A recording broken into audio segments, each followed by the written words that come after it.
Hello, everyone. My name is JT, the Talking Head. You are the audience, and you are listening to episode 5 of the Masters of Matinee podcast, a collaborative show between content creators who all share a great love for cinema and a passion of physical media. Our co hosts today are a dynamic duo. We're speaking with Drewbie, Doobie Movie and Zedzilla. Come along on this magical trip to the cinema as we discuss our best and worst movie theater experiences, as well as some of the weirdest and possibly most dangerous items found in a movie theater. The Masters of Matinee would like to remind you to please silence all cell phones and do enjoy the show. The cinema experience. This is something that Drew is what I would consider to be the true master of matinees because he is the biggest theater goer of all of us. Drew, how many on average? How much would you say? How many movies on average per week do you see? In theaters, I would In theaters. say at least 3 or 4 a week. I mean, there's some days, like on some days off I'll go see 3 in one day if I'm behind. That's crazy to me. Yeah. That's nuts. I mean, dude, it's just where I live. Like, we were talking, me and JT were talking about this together, and he said he lives like an hour away from a theater. And that was crazy to me because like I said, I live not downtown, but on the outskirts of downtown. Like, I'm like 25 minutes drive from downtown. And within 30 minutes, I think I have 7 to 8 theaters I can go to. I have a couple Regals. I have a couple AMCs. I have a Keystone Arts Cinema. I had this other art cinema downtown called the Can Can, and the Can Can is called a Brazier, I think it's called. But it's like a small restaurant Brazier. that has like a lemon. That's a porn site. Almost, not quite, different spelling.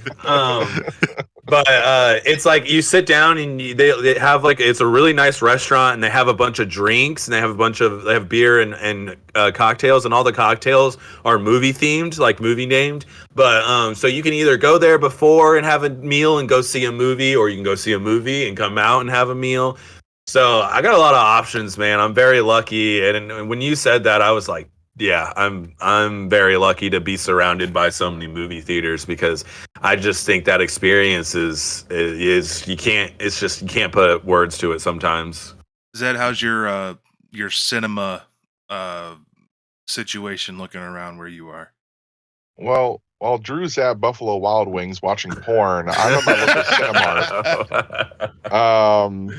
I have a couple theaters around me. My closest is a Cinemark, which, yeah, it's about maybe a 10-minute drive, maybe. But we have a couple. I think around me, I at least have 3 that I can think of, nice. And they're all pretty popular. Nice. I live pretty close to a college town, and I also live pretty close to the Detroit airport. So there's always people coming and going, always college students, always people in and out of town. So like my theaters are always pretty popping. What's the last movie you saw in theaters, Ed?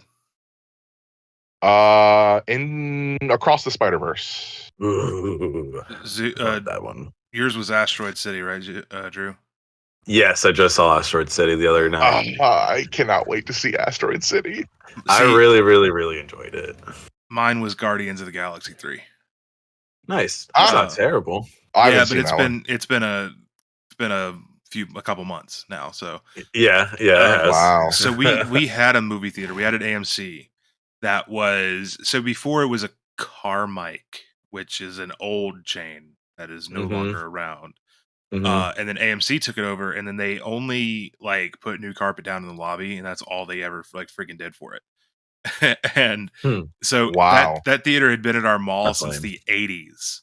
Oh wow. And they didn't change the screens, they didn't change the projectors, they didn't change the seats. The floors were always sticky. It was basically a dollar theater that they were trying to charge actual AMC prices to go see a movie at. It was horrible. So even when that theater was around, which it just closed this past spring, even when that theater was around, I never went to it because it was an awful experience all the time. And that theater was still about 35-40 minutes away from me, so I always chose to go the opposite direction, because see, where I live kind of like right on the West Virginia border. So where I can go into one way. I could have gone to that old theater, or I could go this other way for an hour instead of the 40-minute drive and go an hour to this nice college town and then be in a nice Regal theater that has the Mhm. reclining seats and all that and like Oh yeah, the whole shebang. And then we for also sure. have there a what's called the Cinnabol, which is a bowling alley, restaurant and bar and movie theater all in one. Excuse me. Oh, great Yeah. place to watch porn. That sounds amazing. It's That pretty sounds really awesome. cool. It's pretty awesome. You can go watch a movie and you can have beer and alcohol in the theater as well. It's kind of like the Alamo Draft House type hmm type Ooh. situation there.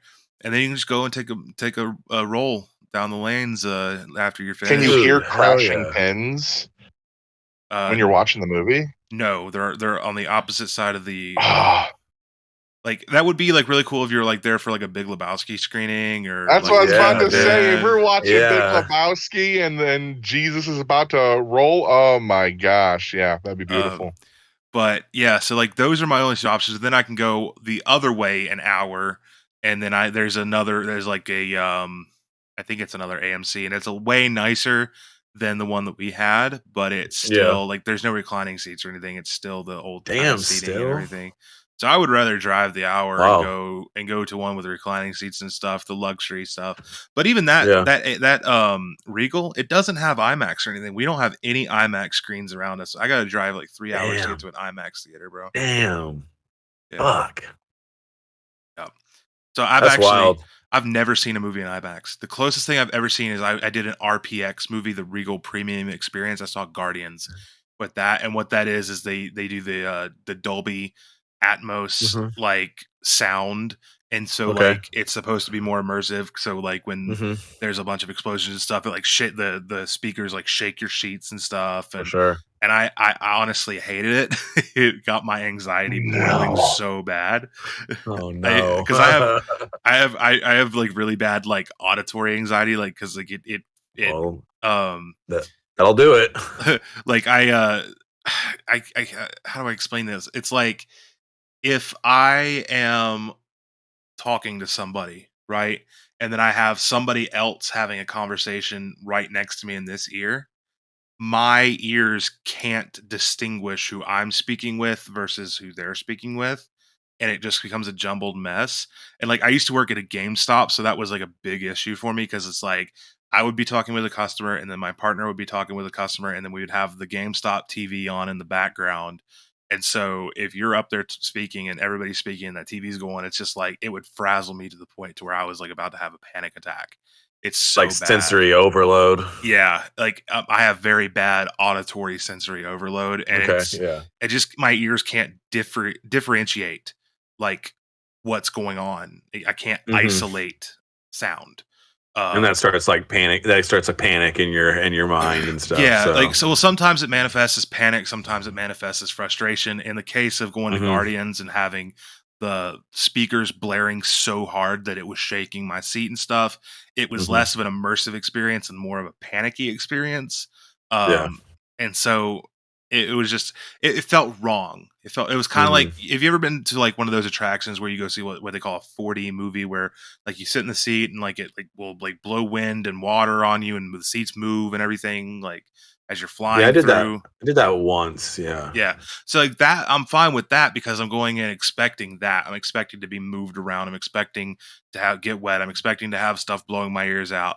But with RPX at Regal, that's all it is just the vibration of your seat with the Dolby Atmos. And to some Mhm. people, that's probably an amazing experience because the sound was very good when it wasn't vibrating my seat because it's Dolby Atmos. Mhm. But like it was just very razzling, man. It was horrible. Yeah, I mean Dolby's intense, man. It's loud as fuck, but like you said, like it has its moments where it's like overly bearingly loud to where it's moving, it's like shaking your seat. But also there's moments in there where like so not only is it loud, but it's 360 sound. So like if a helicopter is rotating from right to left, that's how you'll hear it. And if like I saw Across the Spider-Verse in Dolby Atmos, and it was really cool because there's a lot going on the screen. So like you would hear like something would be coming from the left side of the screen, so you'd hear it on your left side, while something's going on your right, so you'd hear it on your right. So so I could definitely see how that's not for everyone.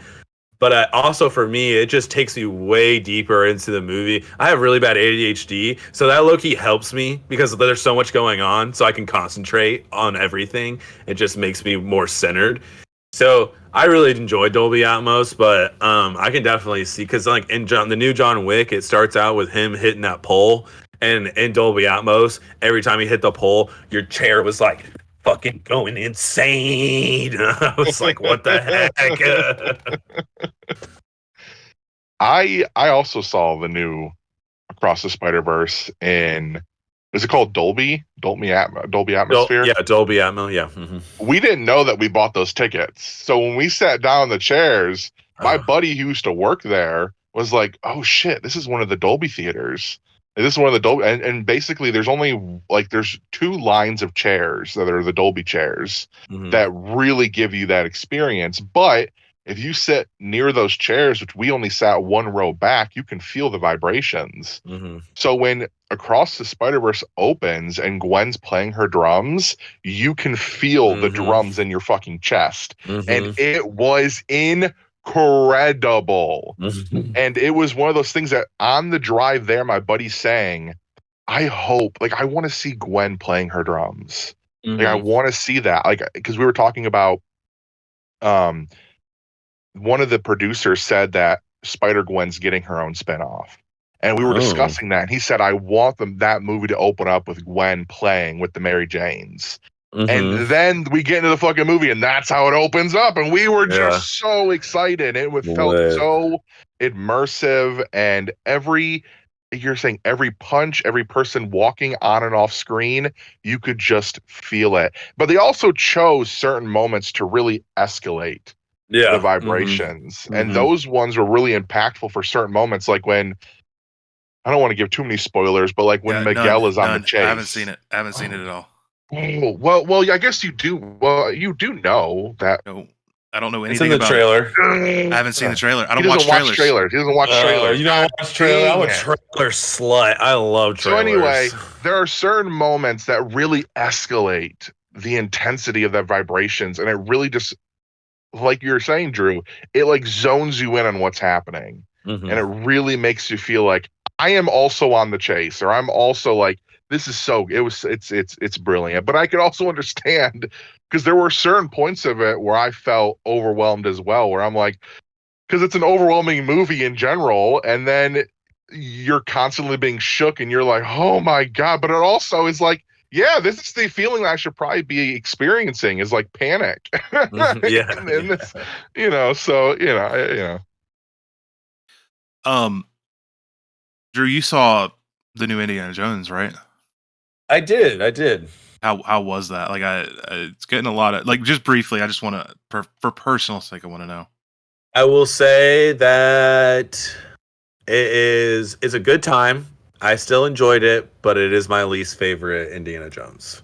Yeah, I don't know if I could trust your opinions, though, because you're a Kingdom of the Crystal Skulls nerd. That movie, bro. I love that shit. And thank you. It is so good. It's so good. People hate on that shit way too hard. I watched them all in succession. I watched the first, second, third, fourth, and I was like, my favorite is The Last Crusade. And me too. It's so good, but from The Last Crusade to that, I was like, dude, there's not like that big of a drop off for me. Like, I love the mystery. I love the story. Yes, some of the dialogue is cheesy. Yes, Shia LaBeouf swinging through the trees like Tarzan was cheesy as all hell, but I eat that shit up. And I just thought the action scenes were so cool, and I thought the connections were so cool. And Karen Allen is my girl. I love seeing her back in action.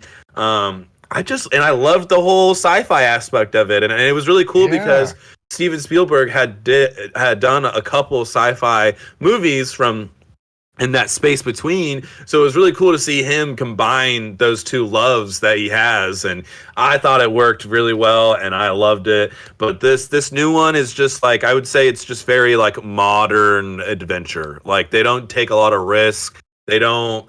I was expecting there to be a little more emotion too, just because it's Indiana's last ride. I just wanted there to be a little more emotion, and it just didn't. It just didn't hit for me. But I still enjoyed it. I still had a good time, and I still think if you like Indiana Jones, you should go see it, and you're gonna have a good time.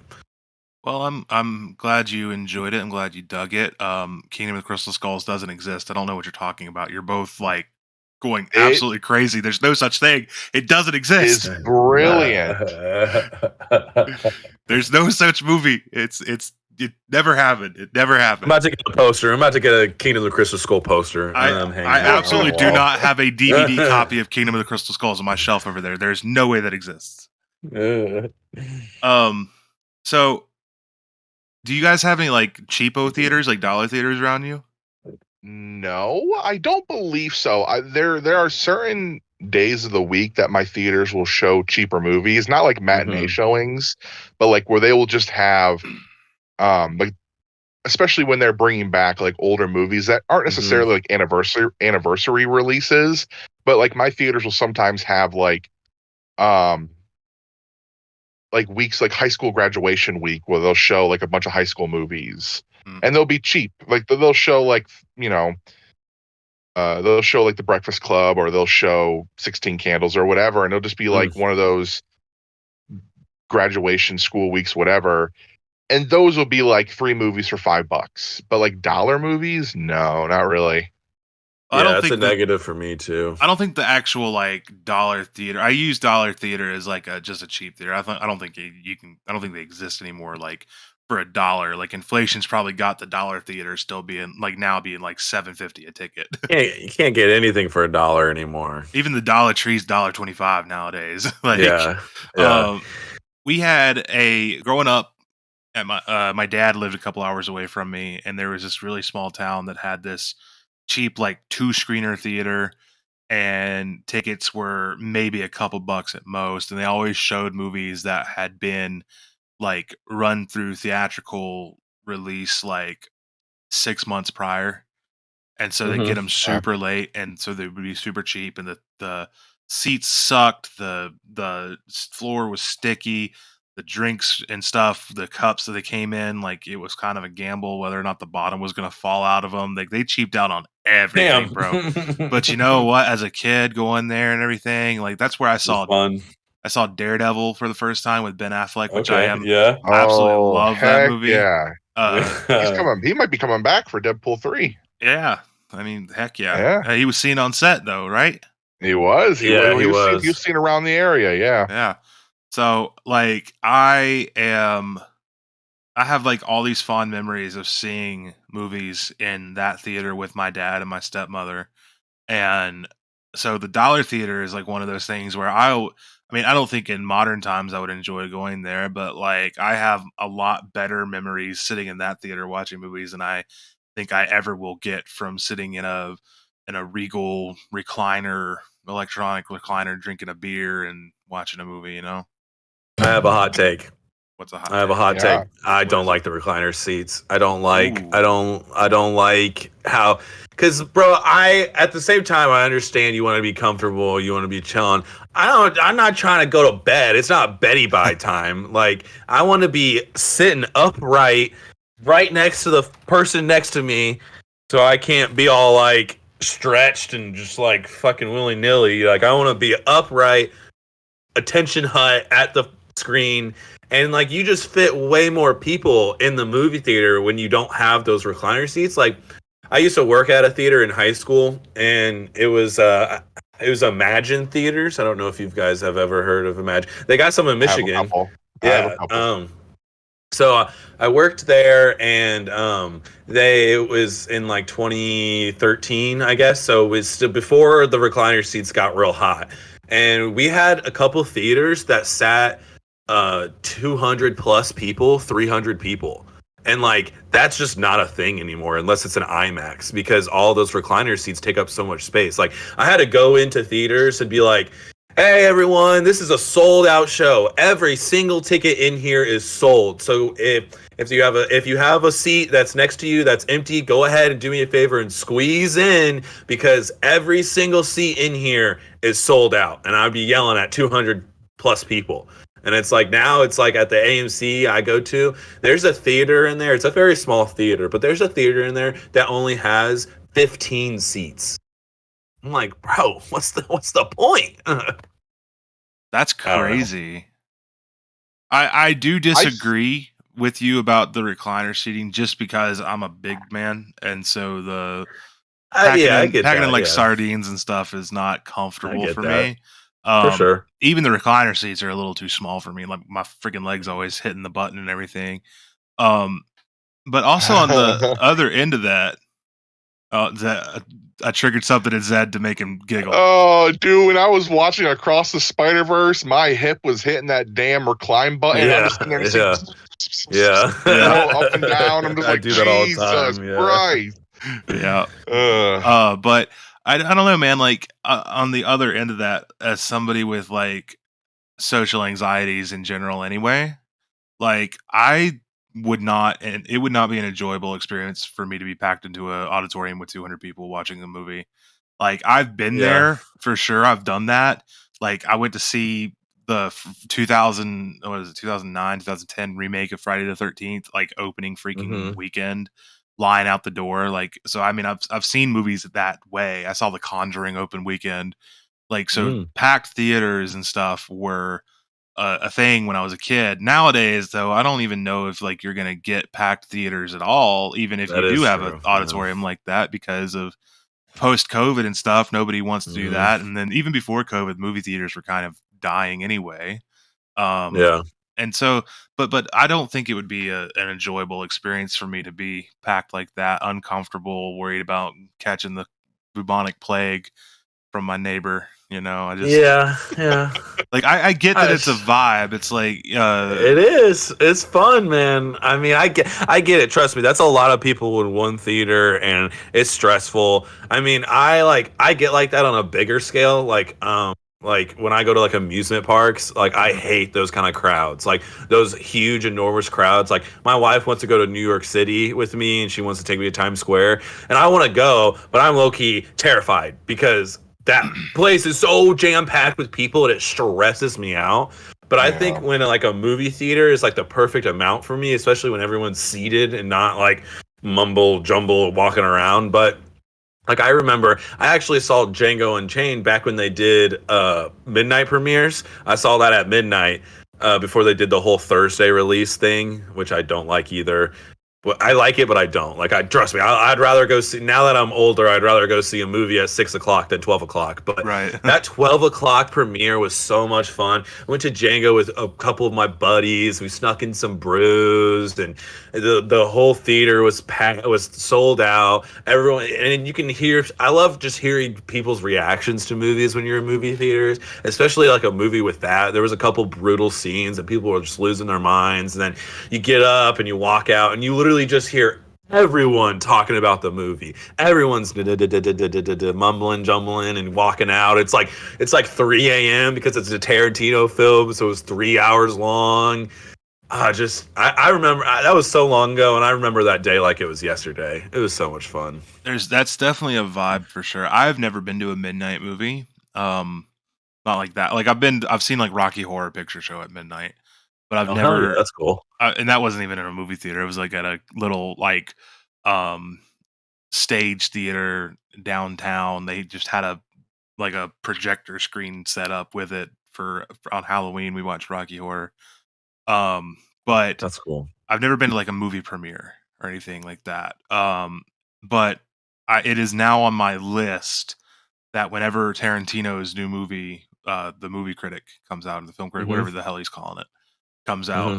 because I've never watched a Tarantino movie in theaters. Oh Um, shit. so if that's going to be his last movie, I want to go Yes. big with it. I want to go to the midnight premiere of it, and Hell yeah.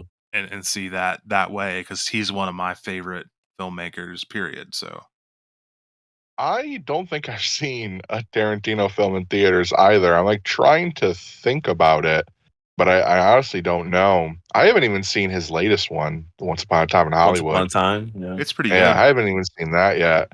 It's one of those things that Tarantino says, and he's been saying that this is going to be his last movie, and I have doubts about that. I don't think he's going to.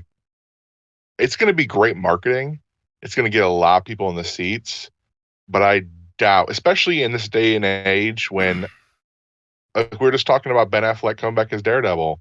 There was always potential for people to come back, and nobody's mad about it. Even like right after they killed Iron Man, they were like, "So when's he coming back?" It's Yeah, like, how do we get him back? They're like, "But how do we get him back? Like, how do we the multiverse? Okay, let's do it." When it comes to me, the theater experience has always been very unique because I'm 6'9". I am Jeez. very large. I didn't know you were you're that 6'9". tall. Yeah, I'm 6'9". I'm very Oh my large. God. Wow. So sitting in those really shitty, like I would describe them as like baseball stadium seats or whatever like. They're not comfortable. They don't fit me. They're not great. I already have a problem with leg space, so they're not great. The recliners are better, especially as someone like me and you, JT, or maybe you as well, Drew, that we just have chronic back issues. And I remember the last movie I saw in those really crappy foldable chairs was Kong Skull Island. And it was a great experience as I loved the movie. But like when I stood up, I still had a night that I had to go out to dinner with my ex-girlfriend. It was her birthday. Like we still had a night plan. When I stood up out of those seats, I was like, I don't think I can go anywhere. Yeah. But even so, like, a lot of those movie theaters that have the recliners, those don't even really fit me. Like no matter what theater I go to, when I sit down in those recliners, like I was saying, like I have to like position myself in a certain way to where I'm not hitting the buttons on the side of the chair. Also, when I recline back, my shoulders and head don't fit on the back of the chair. My legs go out, 2 feet.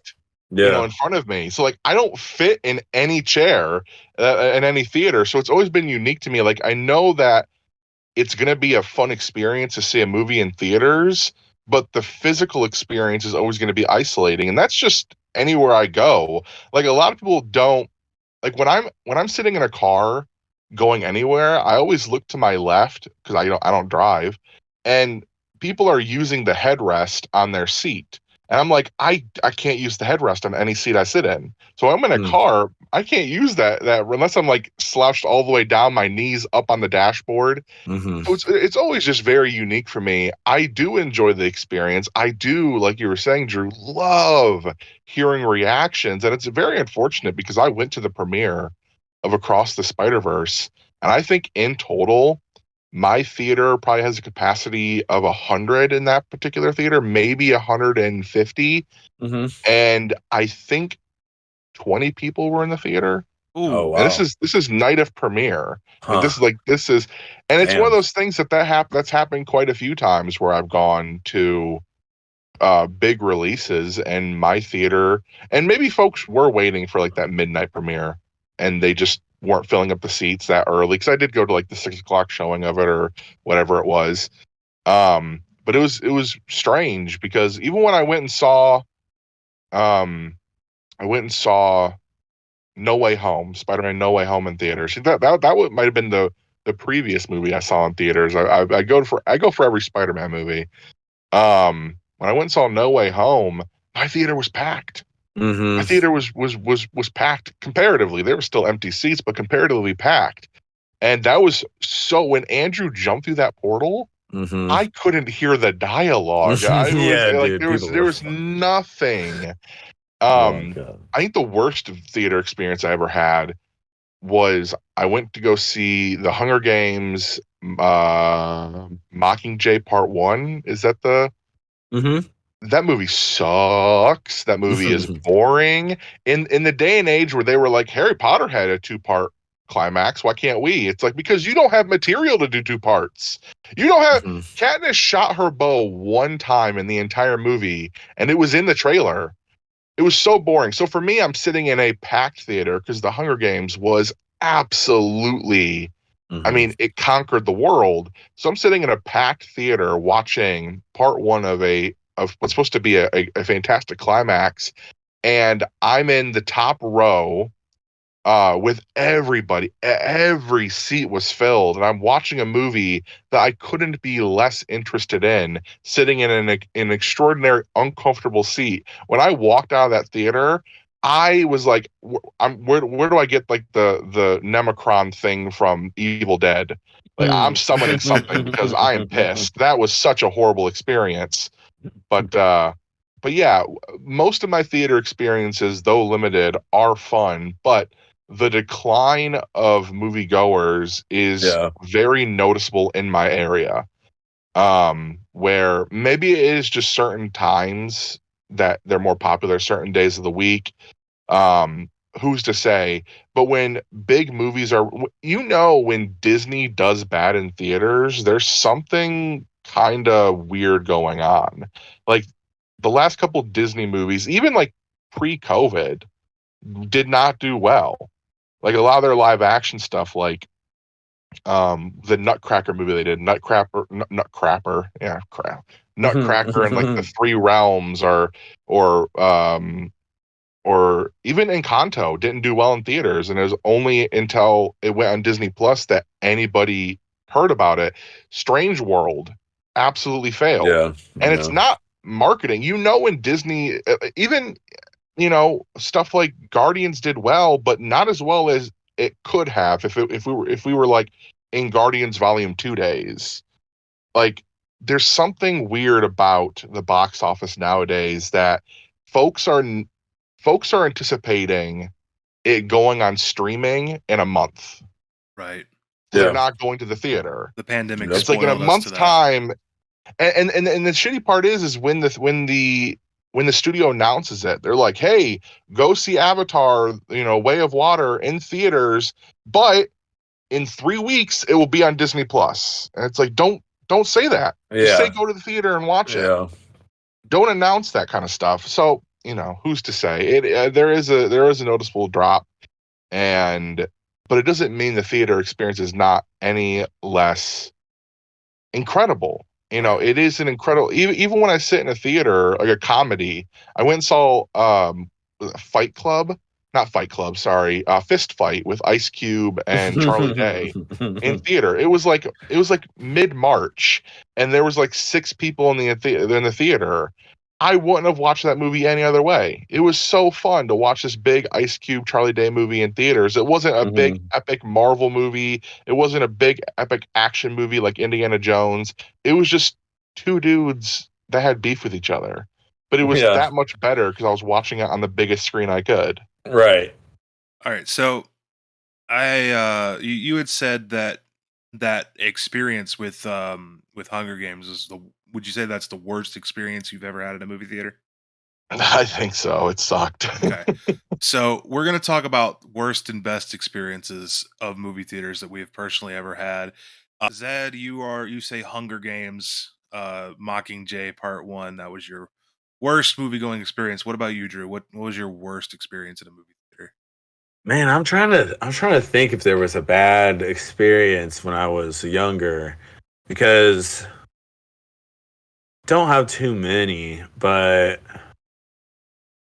man, I don't know. I'll just have to go with, like, I don't really recall ever having like a bad experience like in movies, but I definitely have seen this was like the beginning of this past year. I went and watched Marlowe by myself, and I was one of 3 people in the theaters, but that movie was bad. And I wanted to leave so bad. I wanted to leave like halfway through, and then I wanted to leave when the 3rd act started, and then I stayed, and I got through it, but it was rough. I feel like the movie itself kind of makes the experience in a way. There are things that can happen, like if you're like get, like you said, if your bottom of your drink falls, or the chairs are uncomfortable, or like there's certain stuff that can kind of make it a worse experience. But I feel like overall the movie kind of controls the experience. So I would say Marlowe, because that's like the most recent one for me. was not a fan of that movie theater experience. I definitely thought I could have watched that at home, you know. Right. Yeah. So I have two, kind of. So the first one was my first date with my ex-girlfriend. And it was just because to me it should have been writing on the walls, like it was not a good date, but then we ended up dating for like 2 years after that. Oh no. I just like go back to like, man, if I just paid attention back then, like I saved myself so much heartbreak. Wow. And funny enough, Zed, we went to see Hunger Games, whatever the second one was. I can't remember what it's called. The Not best one, Mockingjay. Catching Fire. Catching Fire. I don't like any Catching of them. Fire was I don't the like. best one. I don't like. I hate Drew. You might leave the pod for this. You might God. leave. What are you about to fucking say? I hate Jennifer Lawrence. I hate her. You've No. been sipping on Twitter for J Law so hard lately. You've been Dude, No Hard sipping, Feelings bro. was so funny. She's so attractive. Oh my. But I hate her. I can't stand her acting. She's one of those people that I'm just like, I watch her in a movie and I hate everything I've ever seen her in. I hate it. No. Everything. You ever seen Red Sparrow? No. But I've seen You like probably hate it, but it has Probably. Jennifer Lawrence in it. I've seen like Silver Linings Playbook, and I love Bradley Cooper. Oh, fantastic movie! And he's gone. He's gone. I'm walking away. Absolutely walked That's off set. insane. Oh my god. Oh, Oh shit. Didn't she win like Best Actress or Best Supporting Actress for that movie? I don't Pretty know, sure and she I don't did. care. She was horrible. Oh, she was so good. I hate Jennifer Lawrence. I know That movie that was is amazing. I know that if it's any Hot consolation, take. I know that I'm in the minority. I understand that I'm 100% in the minority. She just annoys the shit out of me, and I don't know why, but she does. I just don't like her. But the real worst experience that I've ever had in a movie theater was at a drive-in, and it was actually last year. So my town actually does still have a drive-in movie theater. Hell yeah. About 20 minutes away from me. And it is a vibe, I will admit, but I went with my family. And so I had my wife, my dog, my little sister, and my mom with me. And I had to be the one who was in charge of the concessions. And I literally spent half the movie, over half the movie. Went to see Top Gun Maverick. Over half the movie standing in the that's a long movie. Standing in the fucking line for concessions. And so it's like there was a line out the door, and then the line snaked through the building.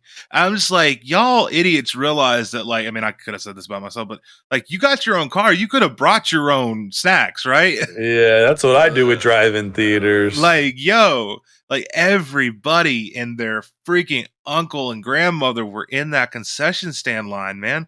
And it's like, that's literally, I probably spent over an hour and a half in concessions. And then I get up to the counter and I'm like, yo, I want a pizza. Cause they like, you can get like a small medium pizza or whatever. It's like one of those like crappy, like oven baked pizzas. But they were like, yeah, it'll be like 30 minutes or whatever. And I was like, all right, well, I'll come back. I came back 30 minutes later. No, we haven't even put it in the oven yet. Still be 30 minutes. Came Movie's back over. Yeah. Like we got it like in the last 20 minutes of the movie, and I finally got to sit down and watch Top Gun Maverick. I still haven't seen Maverick since, because I'm like, if I didn't get to see it in a theater, which that was not the ideal kind of theater setting to see a movie like Maverick anyway, because the sound is awful at a drive-in. Yeah. And like my wife and I had lawn chairs that we brought. My mom and my sister stayed in the car, but like I can't see a movie from the back seat and stuff. So like my wife and I brought lawn chairs, and we sat our chairs in front of the thing, and we were like relying on the speakers that were around the concession stand, and we were a little bit away from the concession stand. So that was what we were relying on to hear it. So we decided like, if we ever go back to the drive-in, which we will, I mean, it's still a vibe. Like, we're gonna like download a radio app on our phone, because our drive-in has like the thing where like they broadcast it over AM radio or FM radio, whatever the hell it is. And so we'll just take our earbuds and listen to it on the radio. That's a good idea. But did it not provide closed captioning? You wouldn't be able to read it. We were so far back. Really? I'd presume you'd be able to read it, but maybe not. I just think it should. I honestly not even really a hot take. I just think every theater should provide closed captioning in every showing that you go into. I agree. It's just like it's so This helpful. It's so helpful. this might make me sound like a villain, but I have to disagree. Just because subtitles really distract me from watching a movie, they hardcore distract me. It's See, I feel like I can do both, especially now that I've been watching a lot more foreign films. I mean, I feel like I can center in more, but I just sometimes I don't even read the subtitles, like if it's in English, but like if I can't really hear them all that well, then I'll start reading them, you know? I just like them having as like a safety net. I don't want to miss anything. I just can't do it. Absolutely. I can't do it. Growing up, like I grew up in a deaf household, so closed captioning is on every single TV, every Right. single device. Everything just has it inherently. And it's so ingrained into me when I go somewhere and they don't have closed captioning on, I'm like, well, what? Like if I go to a restaurant and there's TVs without closed captioning, I'm like, we can't hear it anyway. So what are you supposed to do? Yeah. What's the point? Like me, I can read lips fairly well, so I can read lips and whatever, but I know the large majority here have no idea what's going on. Maybe for like a sports, like football or whatever, it's fine. You can just infer what's happening. If you want to watch football, you may know what's going on. But if you're just watching like a news broadcast or like a television show or something, who's to say what's going on? I just think it's a great tool. I think it's something that every theater should they should provide it as like, okay, it's an option. Do you want to see Top Gun Maverick without captions or with captions? That I agree And it's with. like, Mhm. you know, I've only ever been to it's one of like my favorite. Oh no, you know what? That's my favorite theater going experience. I'll save that for a second here.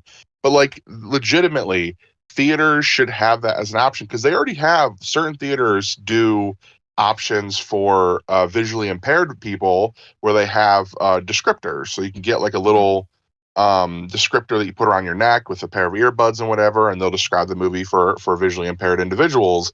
But not many theaters offer it for those who are deaf or hard of hearing, or just folks that want to have the captions in general. You don't have to have like hearing problems to want to read what's happening. Right. Like Yeah. I agree that theaters should offer showings that are CC. And my Regal is they do that. But yeah, I think that every theater should have to do that. But not every showing though, because I know that I'm not, even though I might be in the minority here, and it makes me sound villainous that I don't want to watch movies with CC on. Like I don't think you are. like well, honestly. I know that I'm not alone. At least like I know there are people out there that don't and it's not that I can't do it. It's just that it like it's distracting for me, and it's like I can watch a foreign film, but watching a foreign film is different. Yeah, it would be kind of cool. And this is like you're talking about downloading that app that can like scan radios and whatever. Mhm. It'd be interesting if they had some, I want to say a screen on the back of someone's chair, but if you have a bunch of screens lined up on back of people's chairs, it's distracting. But it'd be nice if you could like download the AMC app on your phone and just have the captions in your lap. But then also you have to think about the screen being just lit up in random places around the theater.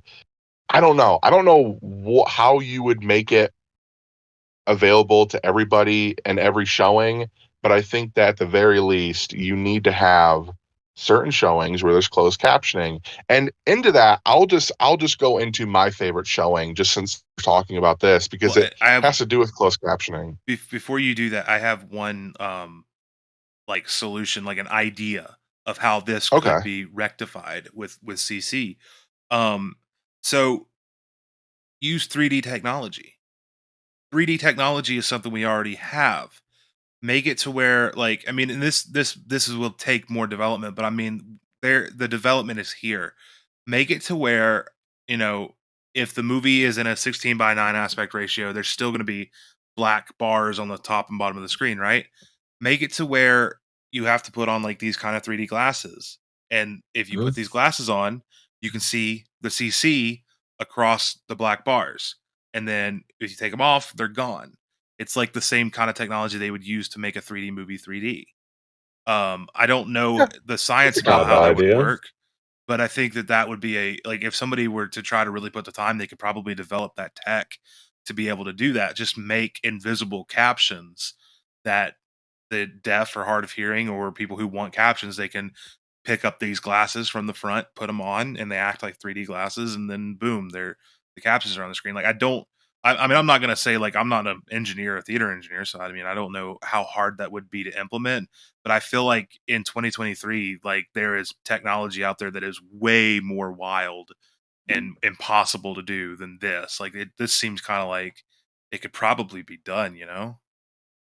There's when I worked at the theater, like this is probably not the best solution, but we had, and because these devices didn't always work, but we had these devices where you would put it in your cup holder, and it was like you put it in your cup holder, and it had one of those like kind of like bendy situation things, and you'd kind of bend it to where it would be in front of you, and it was like this little, it was like black bar basically that had a screen on it. It wasn't very big, and it would give you captions. So it would, you play the movie, and it would sync to your, like before we give it to the person, we would sync it to their movie and to their theater, and then they take it in and put it in the cup holder, and then it goes like it's supposed to, like you can like situate it to where it's like in front of you, but you can still see the screen, and people used that. But like I said, they didn't always work all the time. But I feel like it was the right idea to where if anyone wanted captions to any movie they want, they would ask for one of those, and we would give it to them. I feel like that worked 85% of the time. That's pretty much what Zed was talking about, like a little screen to be or do it on an app, you know. Yeah, they should just move that to an app now to where you can, do what Zed was saying and just load it up and have it in front of you, and you can read along, and you can do it with any movie you want. Because I've only around my area, I think between the Regal and the AMC, like I'll see like one closed captioning movie, and like it's like I feel like at least there should be one showing throughout the day for every movie that's closed captioning, at least, you know. Yeah, but I definitely agree with that. But like for me, like that, at least my area, like when I went and saw Air, it was closed captioning, and that was like one of the first movies I've ever seen in theaters with captions on the screen. And I was like, and I saw so many deaf people in there talking about the movie afterwards and stuff, like with and I just thought that was really cool that they got to experience the movie theater experience with the closed captioning. And I was like, everyone should be able to experience the theater. You shouldn't have to discriminate anyone, you know. That's a really good idea, though, the doing the screen or making the app for it and stuff. Zed, why don't you try to develop an app for it? Yeah, patent that shit real quick. You know what? I'm sure certain cities already have it. I mean, I undoubtedly there's certain cities that have to have it. My favorite theater going experience happened back in the early 2000s when Ang Lee's Hulk came to theaters. And I was already a massive, massive fan of the Marvel movies and the Marvel comics and TV shows and what have you. So my grandparents heard through the grapevine that a group of their deaf friends were coming together to rent out a theater so that they could take their kids and their grandkids and whoever wanted to go see this movie to go watch it, and it will have closed captioning. And that was something that was unheard of. Like nobody really made the efforts to do that. And they got the memo, and they put their money forward to not only rent the theater but also like purchase the tickets, and they took me to go see it. And I can tell you that is the first and last time I have ever seen a movie with my grandparents in theaters. And it was amazing because I grew up with that. It's not strange for me to watch movies with my grandparents, but to be in the theater with a group of other folks enjoying it. I mean, there may have been some folks in that theater that had never seen a movie in that atmosphere.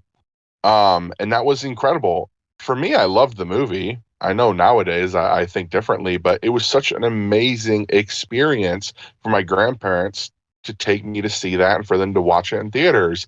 Another big thing that folks don't really think about when it comes to the hearing impaired is, when we're watching like a foreign movie, obviously, unless you don't speak the language, you need the subtitles.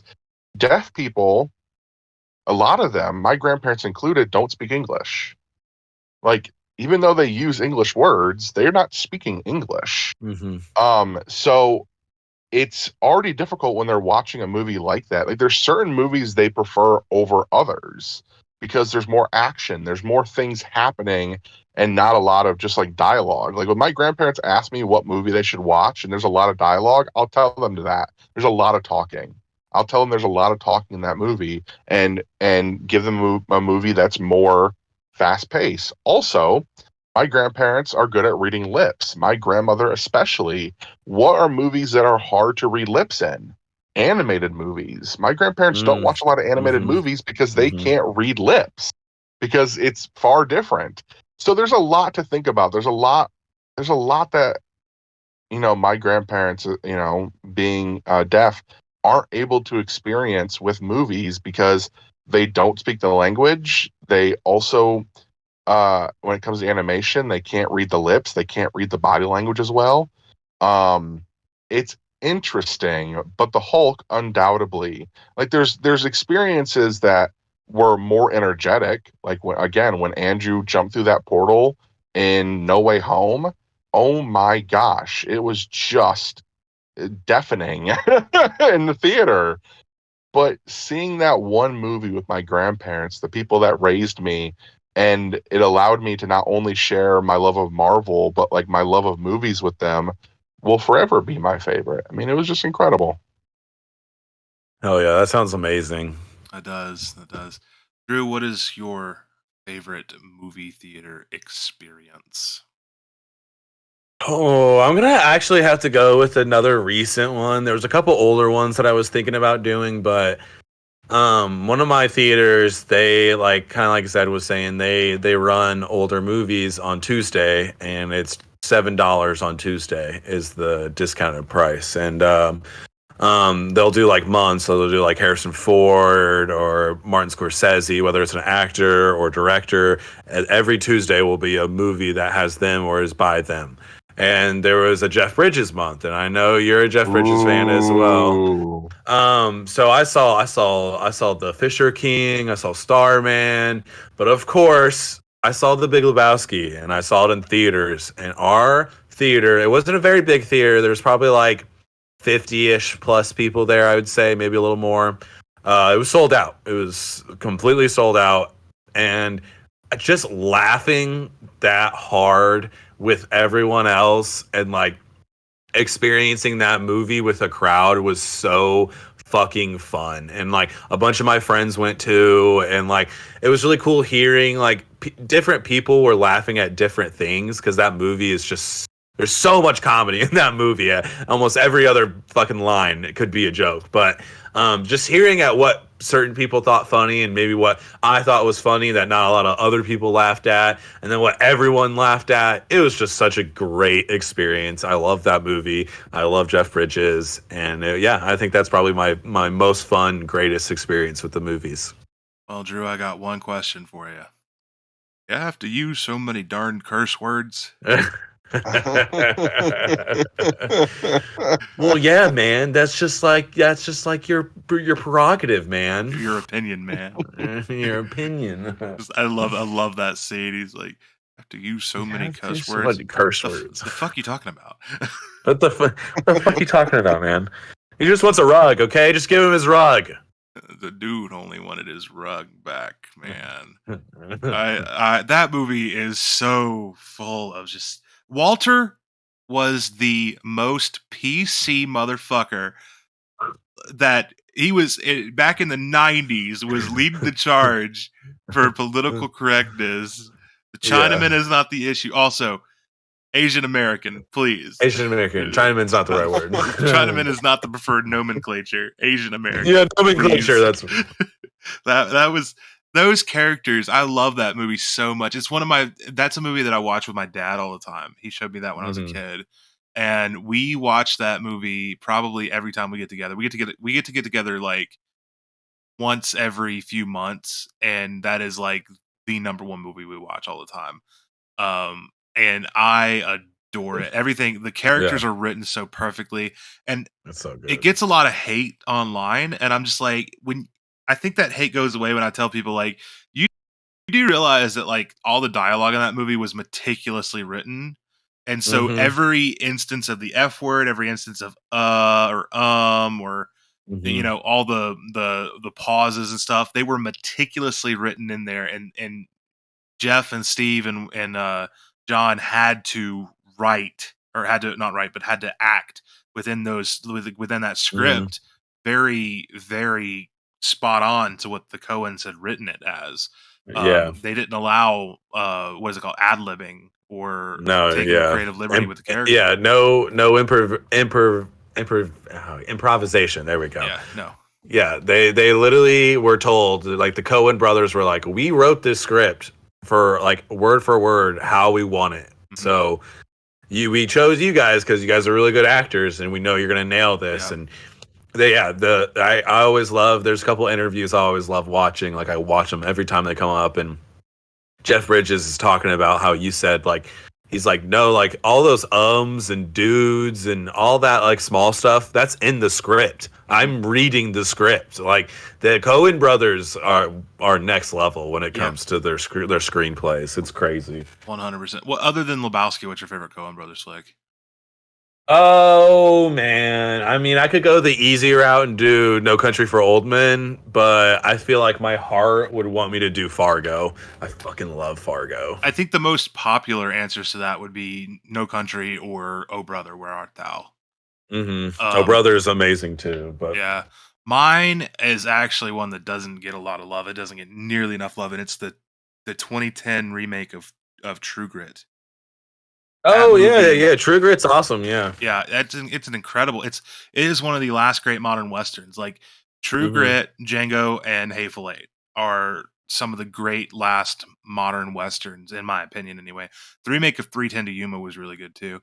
But that movie, Jeff Bridges in that movie, and then you got Josh Brolin and Matt Damon are incredible. Zed, do you like the Coens? I do like the Coens. I've only seen a couple of their movies. I'm only realizing now. So if I had to answer second favorite to Lebowski, it would also be Fargo. I really, really love Fargo. But it's one of those movies, like, because I'm a big Steve Buscemi fan. And he just gives such a great performance in that movie that it's like, in my mind, that's what happened to Steve Buscemi's character after Reservoir Dogs. Like he became that guy, and that's just what he's doing now. And I love that movie, but I'm just not realizing I've never seen True Grit. I've never seen Oh Brother, Where Art Thou? Although I just recently picked that up. And I've never seen the other one you guys talked about. No Country for Old Men. Yeah, that one I've heard has a great villain like Javier. Is it Javier Bardem? Yes, sir. Like a really, really great villain in that. He has a great haircut. So yeah, he does have a great. They say that is like they did studies on all these like narcissistic, like crazy sociopath people in movies, and they said that his character in No Country for Old Men was the most accurate to like what a real world narcissistic sociopath would be like. Yeah. Wow. So I have an admission to make, even though I love the Coen brothers. I've never seen Fargo, and I've never seen Barton Fink. I've never seen Barton Fink either. They have so many, honestly. Barton Fink. Dude, like I don't think I've seen Burner After Reading. I have not seen Raising Arizona. Raising Arizona is on my watch list. Yeah, I just watched Miller's Crossing not too long ago. I did too. I watched Miller's Crossing and Blood Simple. I liked that one. Yeah, Blood Simple might be one of their best, and it's their first. Yeah. It's a totally different vibe from all their others, maybe except for like No Country for Old Men and Miller's Crossing. They're kind of like the same, but Blood Simple was just so raw, man. You could tell like they were balling on a budget. Like and like I got the Criterion of that, and they have a bunch of like bonus features, and they're the Coen brothers are talking about how like they used two different cars, like when they were doing the car scenes where they're in the car. On the outside was one car, and then when they did the inside shots of the car, it was a totally different car because they needed a bigger car for the camera and everything. Oh So yeah, they that's talked good. about all the tricks they did to make it seem like it was the same car and everything. And like, dude, it's just they use so much of that movie magic, and I love when movies do that because it makes it so much better. Like, don't give me CGI. Don't give me like, I feel like everyone's like, oh, how are we gonna do that? Oh, CGI because it's 2023. But back in the day, they needed to sit down and like, all right, how can we do this? What kind of optical illusions can we do? Or like actual like makeup artists and stuff. Like, I don't know. I just love that movie magic, and Blood Simple is full of it. Yeah, Blood Simple, No Country, and The Big Lebowski are three very unique neo-noir films that Mhm. are so incredible in all of their own ways. Like, Yeah. they're so unique. Big Lebowski is my favorite. Did you realize that Lebowski is actually a soft like remake of The Big Sleep, of Bogart's film The Big Sleep? No, I did not know that. Yeah, it's the same, like it follows the same like plot line. It goes different directions, but it's the same like inherent timeline and plot line of The Hmm. Big Sleep. Um, Damn. and so when you realize that, that's another thing, like realizing that the dialogue was all meticulously acted out word for word, and then that it's a remake of The Big Sleep. Those two facts, usually when I tell people that, it kind of changes their perspective on Lebowski a little bit and makes them put a little more respect on its name. You know what I mean? Yeah, for sure.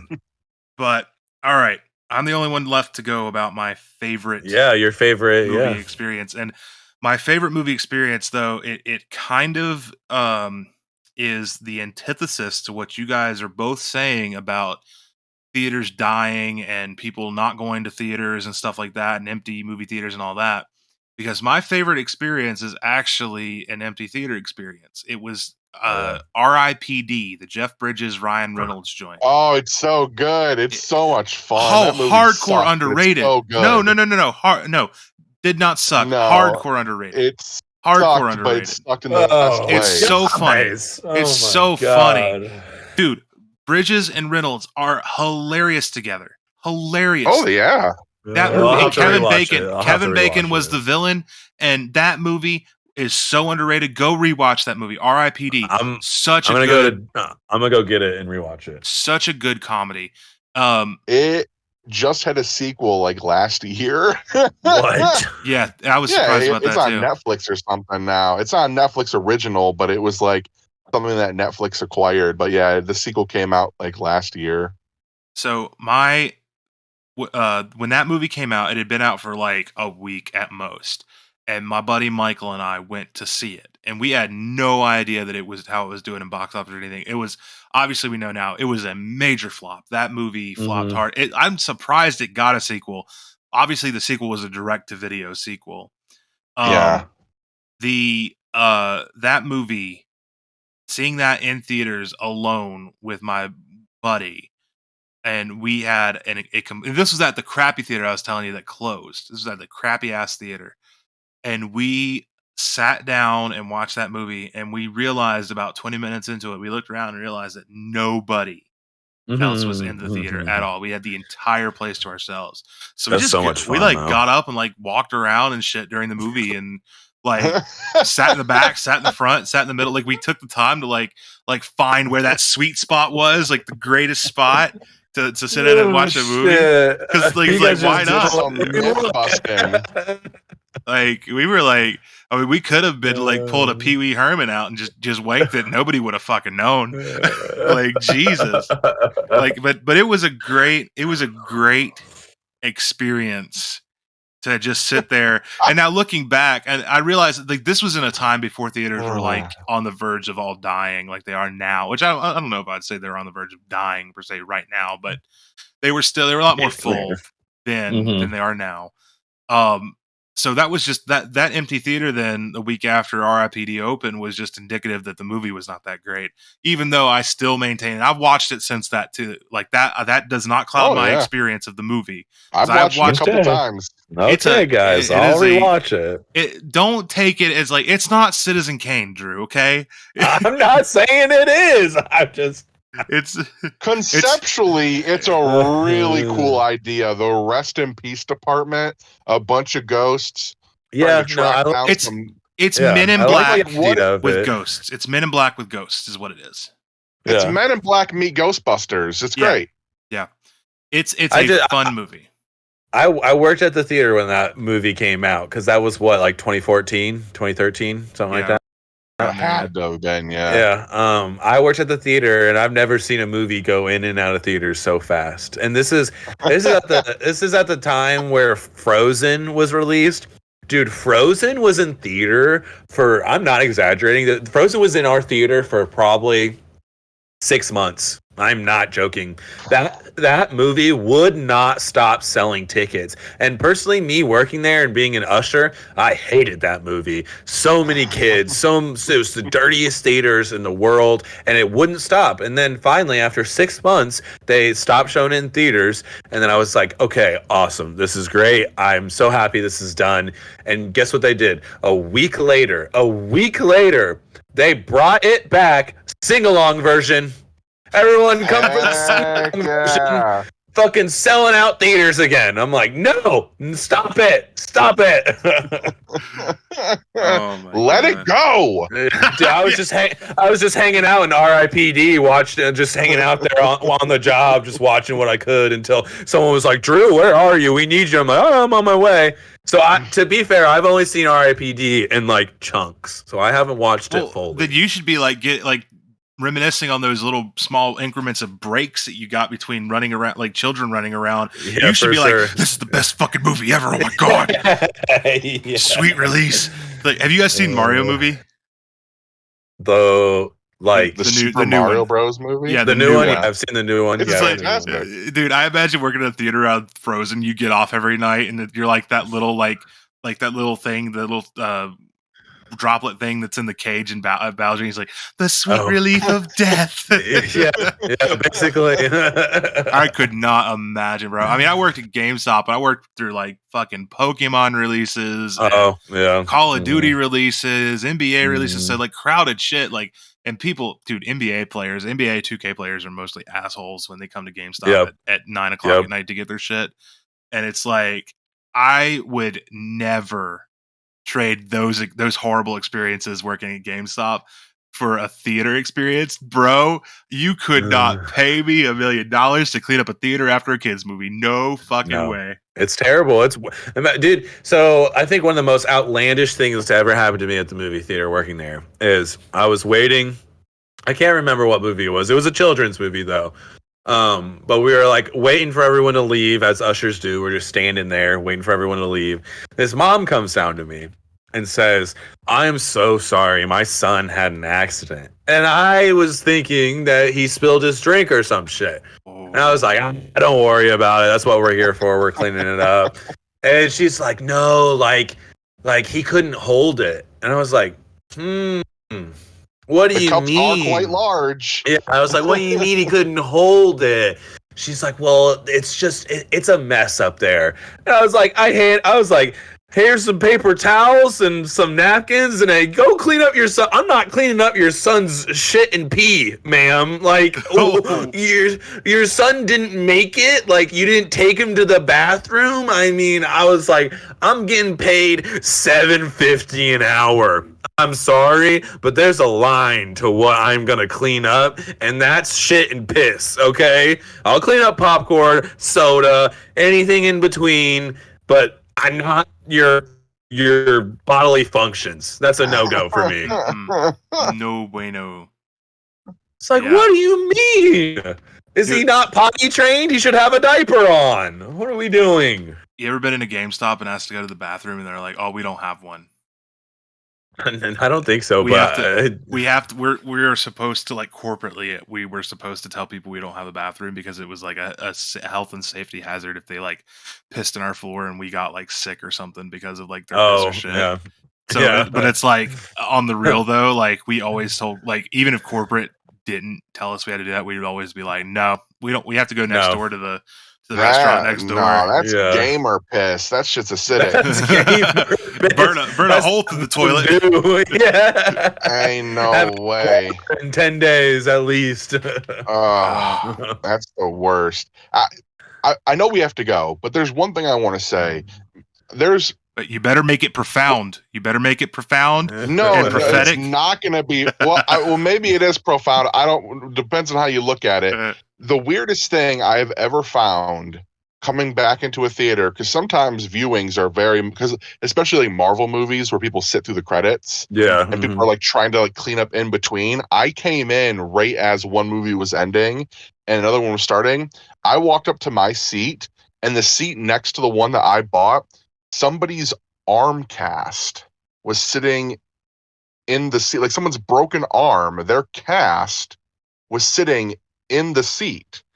So like maybe it is profound. Maybe they watched the movie so good that some higher power healed their ailment. I'm not entirely sure what happened, but I remember walking in and the guy who was sweeping in front of me, I just like held it up in the air like I was Rocky winning the fight, and I was just like, what do I do with this? And he said, what is it? And I said, it looks like somebody's cast. And he said, why? I don't know. I was like, where's your trash can? And he said, just give it to me and I'll throw it away. So he just held it under his arm, cradling it like a baby while he finished sweeping. What? And it was just what movie? And it wasn't. I want to say it wasn't. What movie? What movie were you watching? I want to know what movie's so good that it heals broken bones. Avengers: Age of Ultron. That is a good fucking movie. That's a great fucking movie, man. But like I could not believe, because there's weird stuff that people find all the time. Like my buddy who used to be an usher and he used to do all that kind of stuff. He has found condoms. He has found all the things that you don't want to find in theaters. But that was bizarre, because sometimes you see people leave like lanyards and whatever, and it's just like, it happens. People leave money. I found a gun before. What? Interesting. That's So quite interesting. What movie was that in? My Little Pony? Yeah. Well, folks, Drew just released where he lives in Indiana. He obviously lives in Gary, Indiana.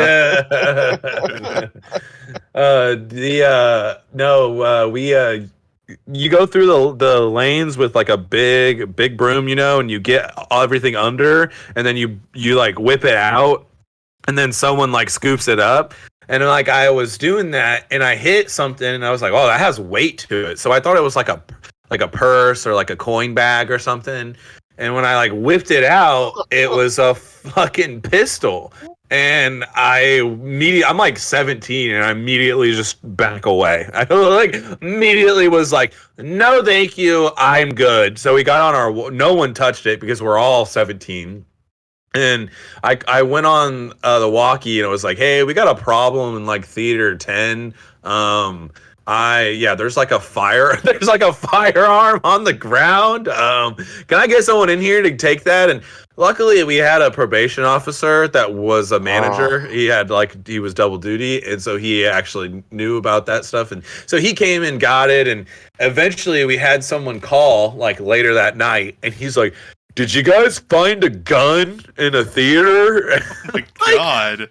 Why do you have a gun if you left the theater without knowing that it's on your waist? He called several hours later. He was I just realized that I'm missing that. It's not mine. It's borrowed from a friend. Can I get that back? Yeah, I'm actually going to need that back. It's not mine. I'm going to need to return it. No, it's like, sorry, it was covered in piss. What happened in there? It was covered in piss. Yeah, absolutely not. Oh, God, bro, the ridiculous. The 20 minutes between that man realizing that his gun was nowhere to be found and him calling that theater was like probably the biggest heart attack, like close thing to a heart attack that man's ever had. Like, what did you guys did you guys just give it back to him? Like, that is that not something that were you supposed to call the cops?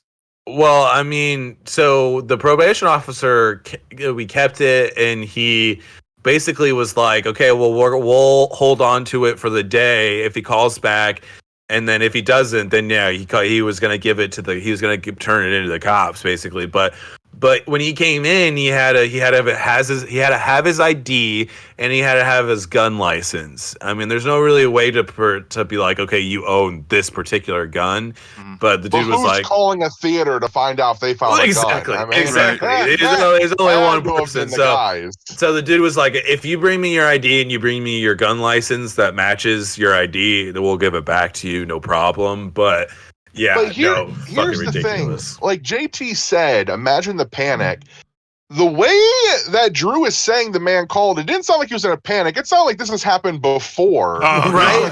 He's calling Kroger. He's calling Kroger. He's like, listen, I bought some watermelons. You know that big vat of watermelons? I think my gun's with the watermelons. He said, I had to sit it down. The weight distribution was off, so I had to sit it down, and I forgot it there. It's just like, how... interesting stuff. A cast, a firearm, right? Calls up Walmart. You never know. Calls up Walmart. Yeah, I think I left my AK-47 in your changing room. Just like, come on, that's ridiculous. This guy is now. He just picked it up. This guy is like, thank you. He's now lore and masters of Matinee's universe. The mischievous gun lever. I would love to know what movie he was watching. I wish I could remember. Oh my god! Like, I don't really think it called to have a firearm on you. I think he's just one of those guys that has his carry on permit and he likes to bring it wherever. But I really cannot remember for the life of me what movie that was. I worked there for like 2 years, and I was like mainly an usher for the last year and a half. So sure. It's like I almost a lot of sweeping. Well, it's like if you would give me the song that goes on for the end credits, I could probably tell you what movie. Oh, wow. That's actually that would be a really good challenge. Like in that time frame of like what years did you work there for? I would say the late 2012 to 2014. I stopped there. I stopped when I graduated high school. So that would be an interesting challenge to set up to see if that would be. Like, we're gonna do that. We're gonna Drew. That is gonna be a new. Oh God, that's gonna be a new challenge, a new game. Every episode that you are on from here until the end, until we run out of movies between that time period. On an episode, I'm going to ask you one. I'm going to give you the name of one song. What song was this? What movie did this one song play at the end of this movie? Like, I'm going to get 3 right now that I said that. I'm gonna do it. He's like, cut this part. Yeah, cut it. I'm going to do it. Oh. So was that gun the weirdest thing that you found, or was it just like the most outlandish? I'd say most outlandish. I mean, no, we would find money all the time, man, and like not even like small bills. Like, dude, there's this one time where like throughout the shift, basically what like our group did. This is just like if this certain group worked together. Basically, if anyone found money, we'd put it in a pool, and then we'd split the money at the end of the night. And this one time, someone found $100 bill. We all walked out with like $25 each on top of like just making our regular hourly. But I would say the gun is the most. I feel like the cast is way more outlandish than the gun. How do you get that off of your arm? Well, that was my thought, because you have to like go in and like a reciprocating saw cuts it off your arm. A saw. Like how did it? Because it wasn't like a brace. It was a cast with Velcro. It wasn't Velcro. It was a cast. Had anybody signed it? People. Of course, there was drawings and names everywhere, and I'm like looking for a phone number. Like, who wants this cast back? Someone just rip it off. Just use a knife, dude. I have so many questions about the cast. I have no idea. It was the same guy who left the gun. It was the same guy who left the gun. Yeah, he's going around state to state. Did I leave my cast in your movie? While you're at it, can you check for my fucking RPG? It was just such a bizarre. Because like I have found weird stuff in theaters, but that was the one, because I had no idea what I was walking up to. Because it was just a weird kind of shape. So I'm just like, what is that? And then immediately, like, I'm like, this is a blue cast. with a bunch of writing all over it. And again, I didn't mention this. It wasn't a child's cast. This was a full, like, it was an adult cast. Like, an adult went into this theater and was like, Captain America! Yeah. Like, he ripped it off, ready to catch Cap's shield. It was just, I have no idea what this person was doing. But Fighting some inner demons. They had a man. blast. Well, well, boys, that is an interesting, very interesting way to end this episode, this awesome episode. Oh my God. I got to get you guys back on together because this was fun as can be. Yeah. Oh, loved man. All right, everybody. Y'all have a great week. Say goodnight, Take it easy. everybody. Good night. Bye-bye. Holy podcast, Batman. What an awesome episode of Masters of Matinee this was. This was one of those episodes that demands great majesty. Do you not agree? Were you not entertained? I'm honestly so entertained that I'm left frazzled and a bit intimidated because between me and you, I got zero clue how I'm supposed to follow it up next week, but I will give it my best shot. I will pledge to you, my dear, wonderful, beautiful, sexy audience, that I will always put my best foot forward to give you constantly great, amazing, wonderful, majestic entertainment every Blues Day Tuesday. And while I'm over here gassing up the audience, I want to thank you guys who have been listening along and want to remind you to go ahead and follow Masters of Matinee on YouTube, Spotify, and Google Podcasts, wherever your preferred podcast platform is, as long as it's one of those 3 podcast platforms. Hey, special thanks to this week's co-hosts, Drewbie, Doobie, Movie, who can be found making super chill TikToks about physical media and movies over at Drewbie, Doobie, Movie, and Zedzilla, who can be found on TikTok as well at Zedzilla Movies. Remember to also follow me on TikTok and YouTube at JT the Talking Head, and I'm also on Letterboxd doing written reviews, so you can find me over there at JT Talking Head. Thank you all so very much for listening to this amazing collaborative effort. Be sure to join us next week, every single Blues Day Tuesday, same bat time, same bat channel. Thank you again for dropping in and listening to us talk about the things we love, movies and physical media. Hope you enjoyed the show, and we'll see you next week.